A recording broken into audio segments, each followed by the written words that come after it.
Joe Tadiklubovna, and we are here with Alex from All Time Low right before the Prague show.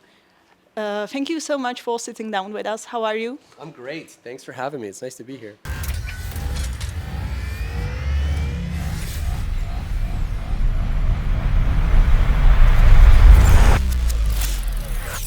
Well, we're glad to have you here in Prague.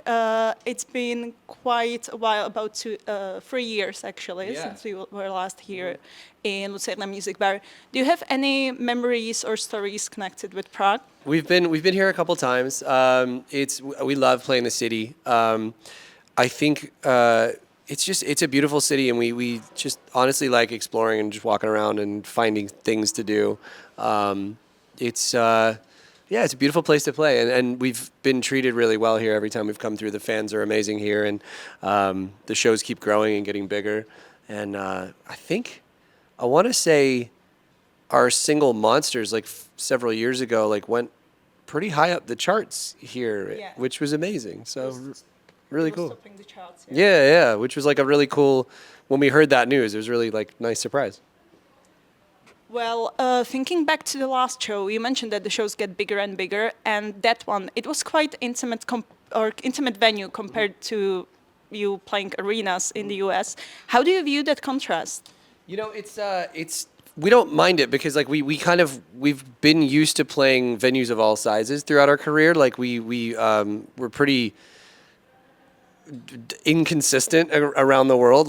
One minute we'll be playing arenas, and then another minute we're playing a 3,000 cap club, and then it's one of those things where we just in order to grow, you have to go there and you have to play the shows, and so we don't mind that those things vary. And tonight, for example, is a smaller club than what we've been playing, but I feel like it's going to be an amazing energy. It's going to be intimate. It's going to be, a rock and roll show. And it's fun to kind of be able to have both in one tour. It's nice to go and do an arena show and then, a few weeks later be back in the clubs. It's exciting for us because it keeps it feeling fresh.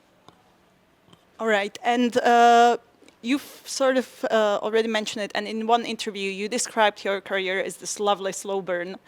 I guess you have seen it all during the years. Is there even anything that could still surprise you, maybe on this tour? I mean, I don't know, probably. There's always something. But, I think we have been fortunate we've been doing this for a long time. And we're really grateful, honestly, that the shows keep growing. And, I think what's really nice to me and surprising to me, pleasant surprise, is, 20-something years into this career, people are really loving and engaging with our new music, and I think that's not always the case. When you've been a band for a long time, some people sort of just latch on to how they discovered you or the old music, and it becomes a bit of a nostalgia thing. And while I do think that's part of our show, it's been amazing to kind of see the response to the new album and the new songs.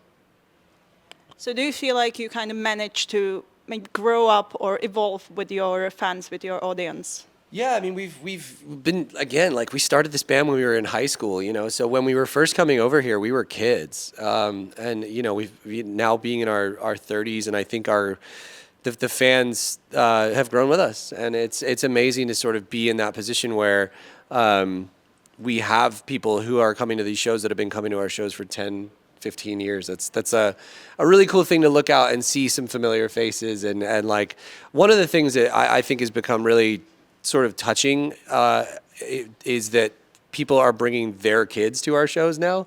People who grew up on our music and were coming to the shows when we were 19, 20 years old.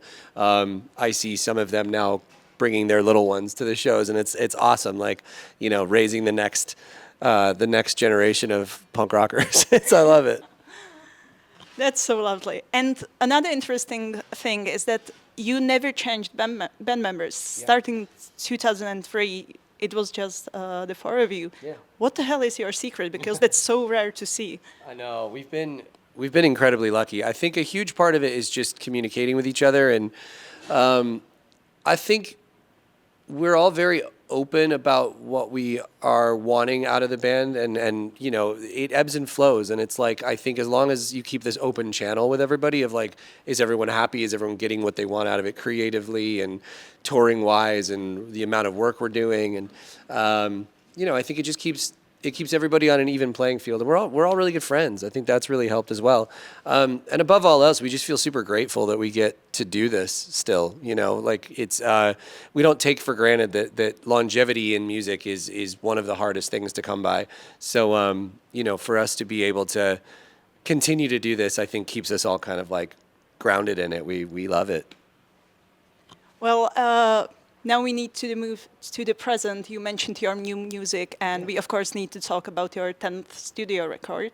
Everyone's talking. So this time around, you released it completely on your own for the first time. How did that change the writing and recording process? That's a good question. I think, you know, the biggest thing that changed was really that there was no one else in the room with us, or so to speak. As far as like, we were the A&R, we were the marketing department, we were the, like, we are fortunate to have a label that backs our label, and an infrastructure and a team that does amazing work and has done really great things for us on this record cycle. But all of the sort of like the ideas and the way that we roll things out, that's kind of all internal. And I think it's a little scary and daunting, but at the same time, you know, it's this many years into a career, we kind of know what works and what doesn't. And so the fact that we've been able to lean into that has been great. And with this full creative freedom, were there some new challenges that you have had to face? I would say just honing in on the sound and and perfecting, like knowing exactly what we want to do. And I think at this point, it's about finding all of the things that make people love All Time Low, or made people love All Time Low originally, but then pushing ourselves to creatively do things that are new and fresh and feel, keep us feeling refreshed creatively, and then threading that needle of like how to make it all work at once. That's it's never a given, and I think it takes time. And we, you know, over this record making process, like we didn't know till we knew, but once the album was there, it was like, okay, we got something. In one interview, you mentioned that the song "The Weather" was sort of this founding stone of the album for you. So, in what ways, or did it shape it? I think whenever we make an album, it always just starts with us writing songs, and I think there's never a direct intention that okay, we're making an album now.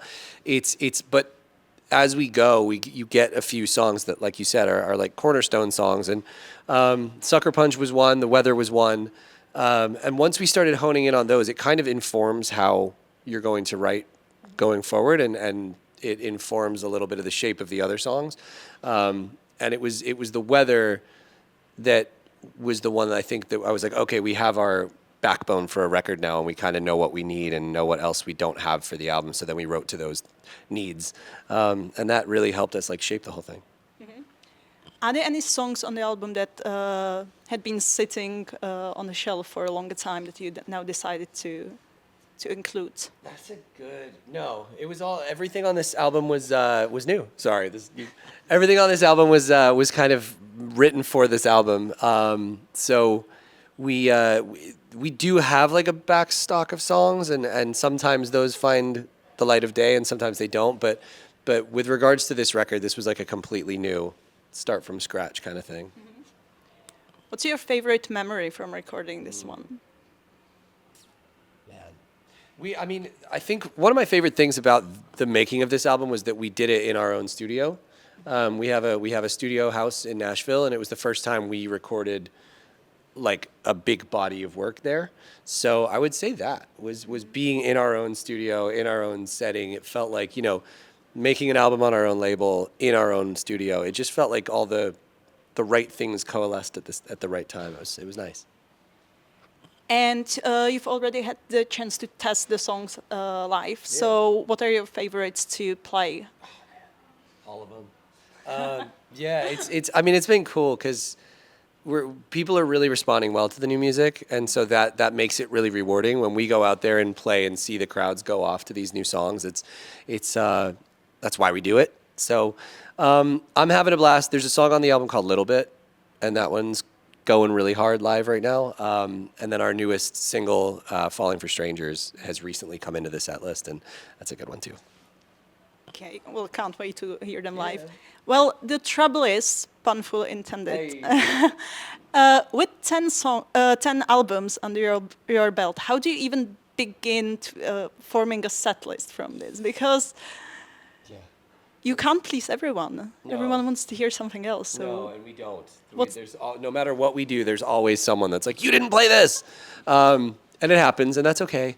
But it's a challenge. It's tough. Like, I think there's a bunch of songs that feel like staples at this point in an all-time low show. And then obviously we are paying close attention to getting a bunch of the new songs in. And that usually leaves like 4 or 5 wild card songs that are just like songs we want to play. So we've got it down to like a science at this point of like threading the needle enough to make the most people happy. But for sure, there's always something that ends up getting left out. And that's really hard. It sucks. So every tour, we try to rotate new songs in. We try not to play the same set, for years and years and years. It changes constantly. It's always evolving. are there any songs that you personally would love to play live, but that need to be left out? Yeah, there's a song we haven't played it in a show yet, and I would like to. It's called "Kill Your Vibe." It's from the last album, and I think I would like to get that one in at some point. All right, perfect. So before you get ready for the show,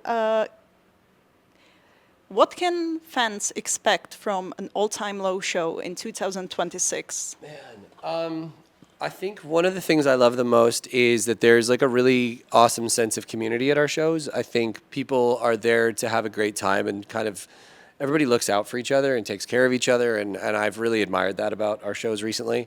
There's it's just a party. It's a really good atmosphere, and it feels positive, and that's what I've always loved about shows and live music is it creates like a sense of community and coming together, and a place for people who maybe don't know where they fit in to fit in, and that's been kind of what it's all about.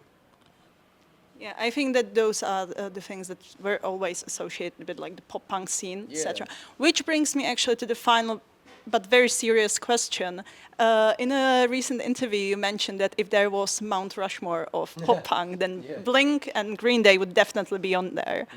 Who would the other two be? And we want names. Yeah, no, for sure. I think Green Day, Blink, I think the Offspring have to go in there. And there's so many. This is so hard. I'm going to get yelled at for like getting it wrong if I don't say someone that everybody agrees. From that generation, I'm going to say NoFX. Yeah, I'm going to say NoFX. Right. I'm sure that people will get behind those choices. Please. And do you have any final message for your Czech fans? Yeah, love you guys so much. Thank you for everything. Thank you for supporting. Thank you for telling your friends and making this show bigger than the last one. Let's keep doing that, and we'll see you soon. Thank you so much. Thank you. And that's a wrap.